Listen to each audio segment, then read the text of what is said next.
৪৫ নং ভেৰগাঁও বিধানসভা সমষ্টিত ৰাজনৈতিক জোৱাৰ প্ৰাৰ্থী প্ৰভাত দাস পানিকাৰ আগমনত নালাপাৰাত দেখিবলৈ পোৱা গ'ল এক অভূতপূৰ্ব জনসমাগম আৰু উচ্ছ্বাসৰ ঢৌ।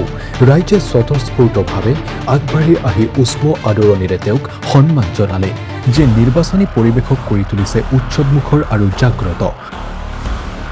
আজি নালাপাৰাত নিৰ্বাচনী প্ৰচাৰ সমিতিৰ কাৰ্যালয় উদ্বোধন কৰে ওদালগুৰি জিলাজুৰি এতিয়া নিৰ্বাচনী বতাহে এক নতুন শক্তি আৰু আশাৰ সঞ্চাৰ কৰিছে। প্ৰতিটো সমষ্টিত দেখা গৈছে ৰাইজৰ জোৰালো অংশগ্ৰহণ, যাৰ পৰা স্পষ্ট পৰিৱৰ্তনৰ দাবী এতিয়া শক্তিশালী ৰূপ লৈছে।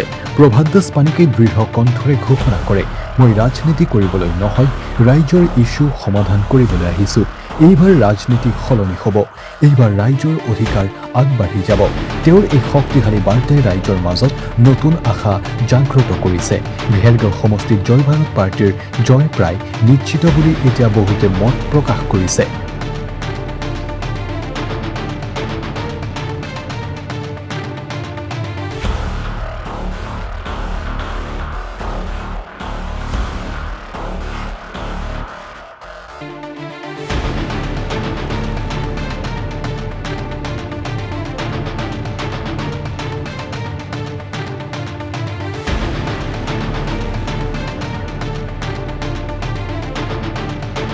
আমি প্ৰভাত দাস পানিকাক মৰাম দিছোঁ এইটোৰ কাৰণে, তেওঁ আমাৰ লোকেল পাৰ্টি।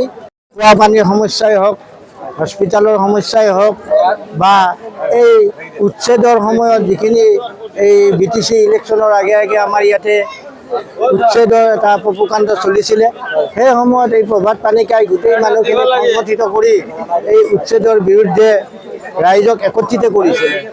আৰু তেখেতে বিশেষকৈ দুখীয়া মানুহৰ যিকোনো সমস্যাৰ কাৰণে, কাৰোবাৰ যদি থাকিবলৈ ঘৰ নাই, কোনোবা ল'ৰা ছোৱালী যদি পঢ়িব পৰা নাই, সেইসকল ব্যক্তিক তেওঁৰ নিজৰ নহ'লেও গাঁৱে ভূঞে ওচৰৰ ধনী মানুহৰ পৰা খুজি আনি হ'লেও সেই ল'ৰা ছোৱালীবিলাকক সহায় কৰিছে।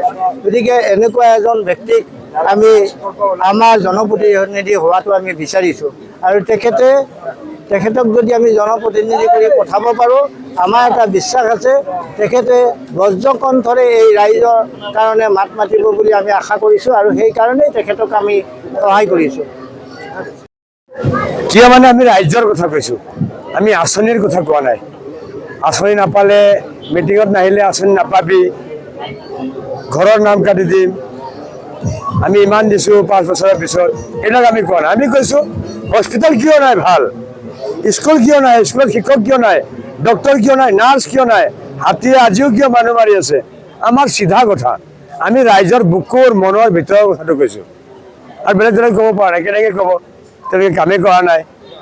আজিও কিয় কোনোবা ইউটিউবাৰে ঘৰ বনাই দিয়ে মহেশ্বৰ বৰৰ ঘৰৰ কাষত। আমাৰ BTCত ইমান ডাঙৰ ডাঙৰ নেতা আছে, কৌটিপতি তেওঁলোকে মানুহ আছে। তাৰপিছতো আমাৰ আদিবাসী নেতাসকলো, আদিবাসী মূলৰ মানুহকো ক'ব লাগিব, কৌটিপতি নেতা, কাৰোবাৰ শুনিছোঁ ছুইজাৰলেণ্ডৰ বেংকত থকা আছে। তাৰপিছতো আজিও কিয় লাখ লাখ চাহ শ্ৰমিকে হাজিৰা বৃদ্ধি কৰাৰ কাৰণে আন্দোলন কৰিছে। ভাৰতীয় গণতন্ত্ৰৰ কাৰণে এইটো লজ্জাজনক বিষয় যে 2026 চনত 21 শতিকাত আমাৰ মানুহে পেটৰ ভাতৰ কাৰণে আন্দোলন কৰিবলগীয়া হৈছে। আমাৰ এই দলৰ ডাঙৰ নেতাবিলাকে, দলসমূহৰ ডাঙৰ নেতাবিলাকে লাজ পাব লাগে। এইটোৱে কথা, বেলেগ একো কথা নাই। ৰাইজে বুজি পাইছে যে এই ল'ৰাখিনিয়ে দেখাত ক্ষীণমিন সৰু কম বয়সীয়া ল'ৰা হ'ব পাৰে, কিন্তু এই ল'ৰাখিনিয়ে আচল জেগাত ধৰিছে আৰু ৰাইজ হিলাত নাই, খুটি মাৰি বহিছোঁ আমি, চিধা কথা। আমি বাধ্য কৰাইছোঁ, বাধ্য নহয়, আমাক লাহেকৈ তেওঁলোকে চাৰেণ্ডাৰ কৰি দিব, আপোনালোকে চাই থাকিব। আমি সেইখিনি কৰাম। আমি আঁচনিৰ পৰা টানি আনি ৰাজনীতিক ৰাইজৰ মূল ইছ্যুলৈকে লৈ আহিম, খাটাং কথা। মই প্ৰভাত দাস পানিকাৰ প্ৰভাৱ বেছিকৈ পৰা বুলি নকওঁ, মই ক'ম ৰাইজৰ ইছ্যুৰ প্ৰভাৱ বেছিকৈ পৰিছে। মই কোন হয় ৰাইজৰ সন্মুখত, ৰাইজেই সকলো, ৰাইজেই ভাৱৰীয়া, আৰু ৰাইজেই মানে নাটকটো ৰাইজে ৰচনা কৰিব, ৰাইজে চিত্ৰনাট্য লিখিব, ৰাইজে ভূমিকা ল'ব, ৰাইজে ৰজা বনাব, ৰাইজে ৰজা ভাঙিব, ৰাইজে ৰজা পাতিব। গতিকে মই ৰাইজৰ ওপৰত নহয়, আমি ৰাইজৰ ইচ্ছুক লৈ ৰাজনীতি কৰিম। মই সকলোকে আপোনালোকৰ যোগেদি বিশ্বাস দিয়াব বিচাৰিছোঁ যে আমি ৰাজনীতি চেঞ্জ কৰি দিম, ৰাইজৰ ৰাজনীতি আমি আৰম্ভ কৰি দিম। ধন্যবাদ। হয়, আমি জয় ভাৰত পাৰ্টি কেন্দ্ৰীয় সমিতি হৈ আমি যিখিনি কষ্ট কৰিছোঁ আৰু দলটো প্ৰায় আপোনাৰ 1.5 বছৰ হৈছে।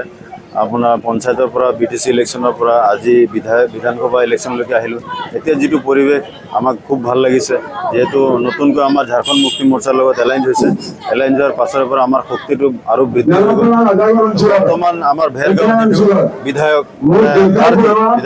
প্ৰতিদ্বন্দ্বিতা কৰা প্ৰাৰ্থীজন খুবেই ভাল আৰু ৰাইজেও আমাক ধুনীয়া সহযোগ দিছে। আৰু যেহেতু ৰাজ্যৰ সমস্যাক লৈ আমি আগুৱাই যাব বিচাৰিছোঁ, এইবাৰ নিশ্চয় ভেৰগাঁৱত পৰিৱৰ্তন হ'ব, এইটো আমাৰ পুৰা বিশ্বাস আছে আৰু বিপুল ভোটত জয় হোৱাৰ সম্ভাৱনা আছে। মাজবাট বিধানসভা সমষ্টিটো আমি আজিৰ ডেটত জিকি আছোঁ। আজিৰ ডেটত আমি গৈ, যেহেতু আমাৰ তাত জাতীয় নায়ক ছাৰৰ ধৰ্মিনী আছে, বাইদেউ, আৰু আমি মাজবাট সমষ্টিত জিকিম। আমাৰ যিমান মানুহ আছে চব ওৱান চাইড ভোট দিব আৰু যিখিনি বেলেগ সম্প্ৰদায়ৰ মানুহ আছে সিহঁতেও আমাক ভোট দিব।